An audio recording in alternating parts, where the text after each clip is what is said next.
আমি গভীর শ্রদ্ধার সঙ্গে স্মরণ করছি সর্বকালের সর্বশ্রেষ্ঠ বাঙালি, সোনার বাংলার স্বপ্নদ্রষ্টা, শোষিত বঞ্চিত মানুষের মুক্তির দিশারি জাতির পিতা বঙ্গবন্ধু শেখ মুজিবুর রহমান।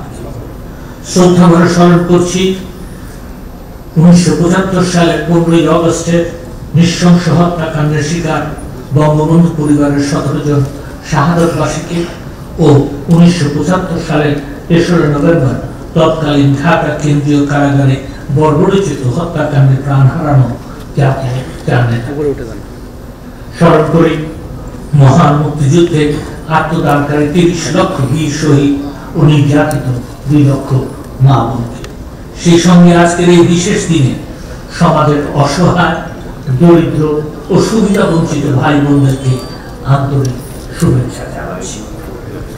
দরিদ্র, অসহায় ও সুবিধা বঞ্চিত মানুষদের আইনগত অধিকার প্রতিষ্ঠায় দেশব্যাপী জনসচেতনতা গড়ে তোলার লক্ষ্যে মাননীয় প্রধানমন্ত্রী শেখ হাসিনার সরকার 2013 সালে আজকের এই দিনটিকে জাতীয় আইনগত সহায়তা দিবস হিসেবে ঘোষণা করে। এরপর প্রতি বছর এর মতো এবারও সারা দেশে বিভিন্ন কর্মসূচির মধ্য দিয়ে দিবসটি উদযাপন করা হচ্ছে। কর্মসূচির এই উদ্বোধনী অনুষ্ঠানে আপনাদের সকলকে আন্তরিক শুভেচ্ছা ও অভিনন্দন জানাচ্ছি।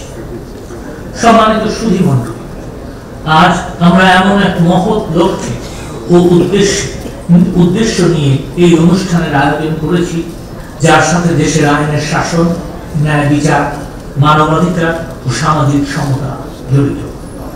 আর্থিকভাবে অসচ্ছল যে কোনো নাগরিক আইনগত সহায়তা পাবেন, এটাই স্বাভাবিক। আইনগত সহায়তা পাওয়া তার প্রতি করুণা নয়, বরং এটা তার অধিকার। কারণ বঙ্গবন্ধু শেখ মুজিবুর রহমান বাংলাদেশের মূল সংবিধানে গণতন্ত্র, মানবাধিকার, সামাজিক সুবিচার ও সমতার বিধানাবলী সহ বিচার প্রক্রিয়ায় ধনী দরিদ্র নির্বিশেষে সকল নাগরিকের প্রবেশাধিকারের বিধান সন্নিবেশ করে গেছেন।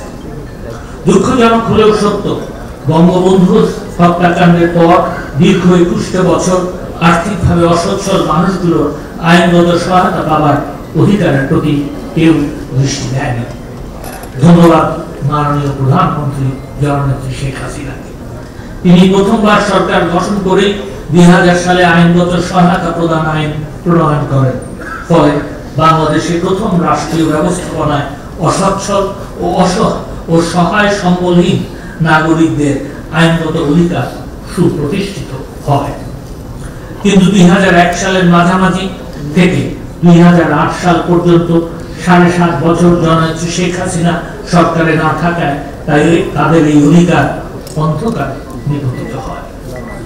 এরপর 2009 সালে জননেত্রী শেখ হাসিনা দ্বিতীয়বার ক্ষমতায় এলে আইনি সহায়তা কার্যক্রম পুনরায় আলোর মুখ দেখে। এই অভিযাত্রায় তার সরকার আইনি সহায়তা কার্যক্রম রাজধানী থেকে তৃণমূল পর্যায় পর্যন্ত সম্প্রসারণ করতে যুগান্তকারী বহুমুখী পদক্ষেপ নেন, যার মধ্যে অন্যতম হল ঢাকায় জাতীয় আইনগত সহায়তা প্রদান সংস্থার প্রধান কার্যালয় স্থাপনের মাধ্যমে 64টি জেলায় লিগ্যাল এইড অফিস স্থাপন।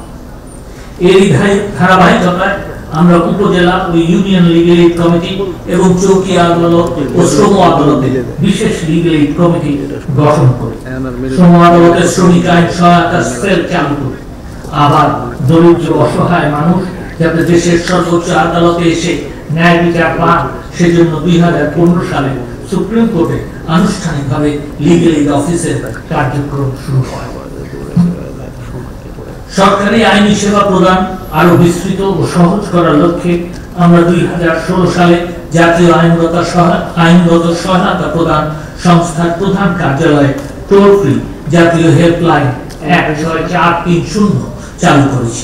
এছাড়া লিগ্যাল এইড কার্যক্রমকে জোরদার করতে প্রতিটি লিগ্যাল এইড অফিসে একজন করে জুডিশিয়াল অফিসারকে পূর্ণকালে লিগ্যাল এইড অফিসার হিসাবে পদায়ন করা হয়েছে।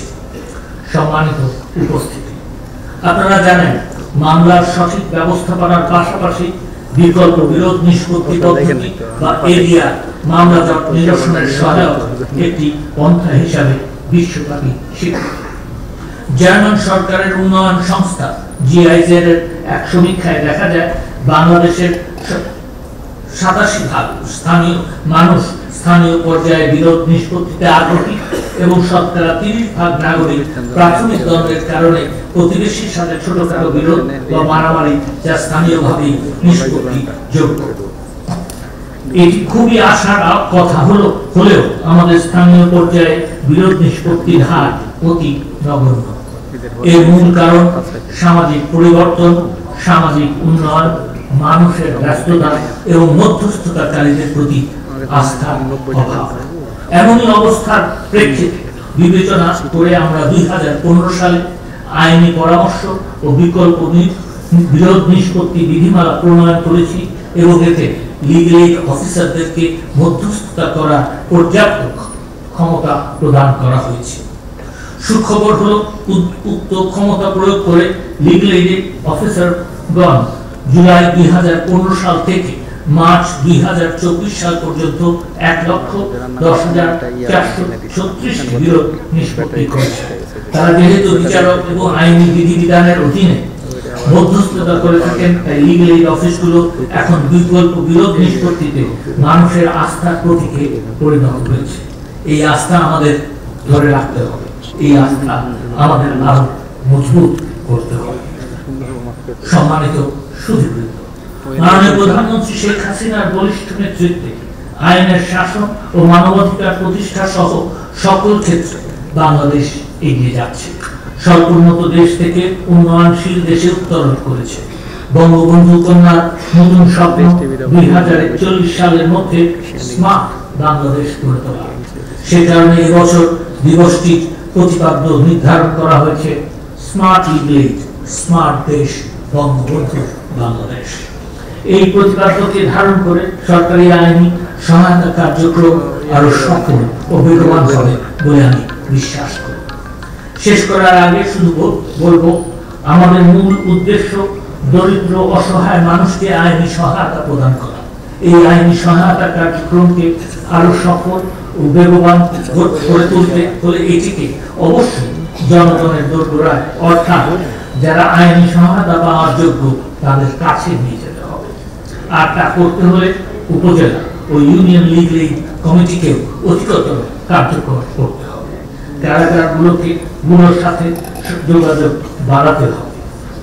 আইনি সহায়তা প্রদানকালে পুঁথিগত আইন প্রয়োগের দৃষ্টির পাশাপাশি সামাজিক ও মানবিক দৃষ্টিকোণকেও স্থান দেওয়া উচিত। পাশাপাশি আইনগত সহায়তার বিষয়ে জনসচেতনতা বৃদ্ধি সহ স্বপ্রণোদিত দ্রুত ও কার্যকর আইনি সেবা নিশ্চিত করতে বিভিন্ন সরকারি ও বেসরকারি সংস্থার সঙ্গে অংশীদারিত্ব বৃদ্ধির বিষয়টিও গুরুত্বের সাথে বিবেচনা করা প্রয়োজন। আমার বিশ্বাস প্রত্যেক legal aid committee, legal aid officer ও প্যানেল আইনজীবী সহ সংশ্লিষ্ট সকল এ বিষয়ে দায়িত্বশীল ভূমিকা পালন করলে আমরা অবশ্যই বঙ্গবন্ধুর স্বপ্ন বাস্তবায়ন করতে পারব। এই প্রত্যাশা রেখে শেষ করছি। এতক্ষণ অত্যন্ত মনোযোগ সহকারে আমার বক্তব্য শোনার জন্য আপনাদের সকলকে